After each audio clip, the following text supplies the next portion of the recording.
Hello, Ed here, and this is a video response to the Sainted Magnus Show's accessory question.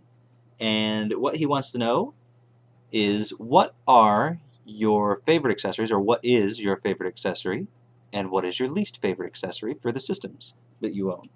And my favorite accessory, obviously, is on my face, and they are the 3D glasses for the Sega Master System. I'm going to take them off here because I can't see through them. Or not very well anyway. And the way these things work, you put the glasses on your face, obviously. You slide this adapter into the card slot, and you are able to play really awesome games in 3D on your Sega Master System. Now, for those of you that have never used these, yes, they really do work, and yes, they are fantastic. For those of you that own a pair, you probably don't know how they really work, because I went through 3 pairs of these before I found some that worked even close to the way I remember them working when I was a kid. My brother bought these for me when I was a kid and I had the Sega Master System. I used them with Missile Defense 3D, which he also bought for me, and they absolutely blew my mind and blew the minds of all my friends and family that tried them at the time.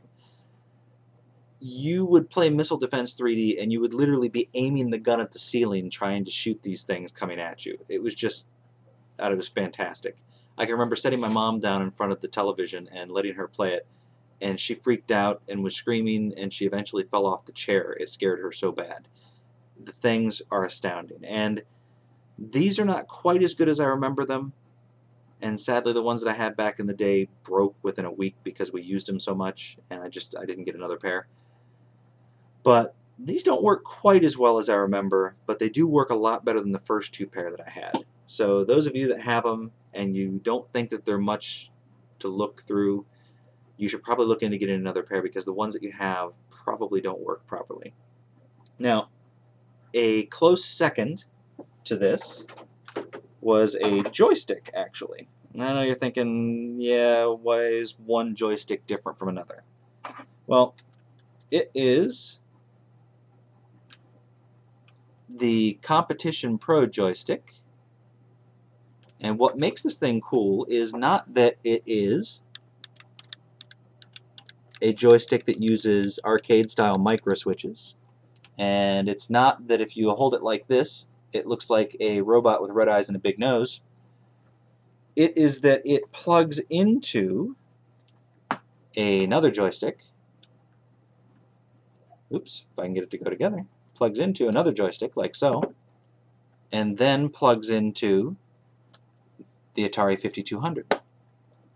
That's right, it replaces the awful Atari 5200 controller. Now, I have rebuilt all of my Atari 5200 controllers, and they do actually work pretty good once you get them all rebuilt, but they're still terrible. I mean, even when they're working their best, they're just not good. So what makes this one my second favorite accessory is that it completely changes the experience of playing the Atari 5200.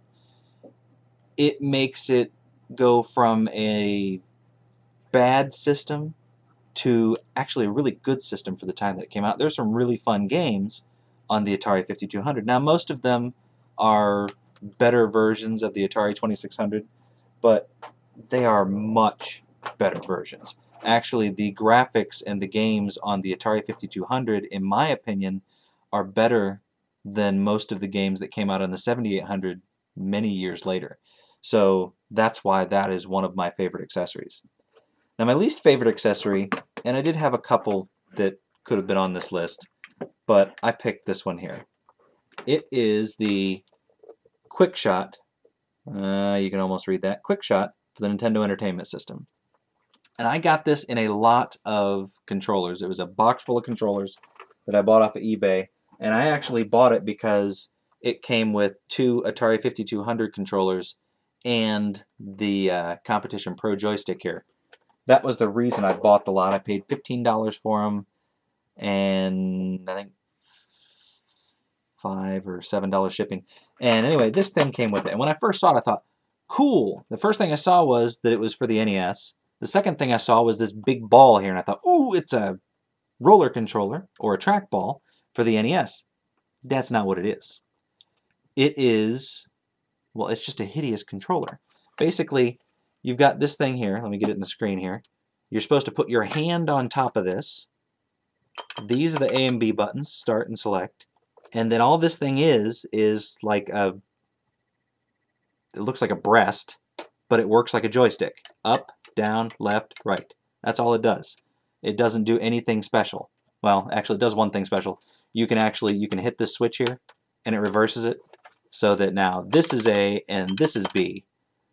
Other than that, it is just a totally worthless controller. If there is a particular game that this is good for that you guys know of, let me know, because I've tried it on just about every game, and I mean, unless I close my eyes and pretend it's what it looks like, it's really pretty worthless. I don't like this thing at all. I've kept it just because it's an odd looking controller, but you know, the quick shot for the NES is terrible. Well, those are my favorite and least favorite accessories that I own. Not necessarily the most expensive, not necessarily the most revolutionary thing. Well, I don't know, the 3D glasses are pretty revolutionary, but they are nonetheless my favorite accessories and my least favorite accessory. So thank you to the Saint of Magnus for posting another interesting question, and you guys should really go and subscribe to him because he is really cool. Thank you very much for watching.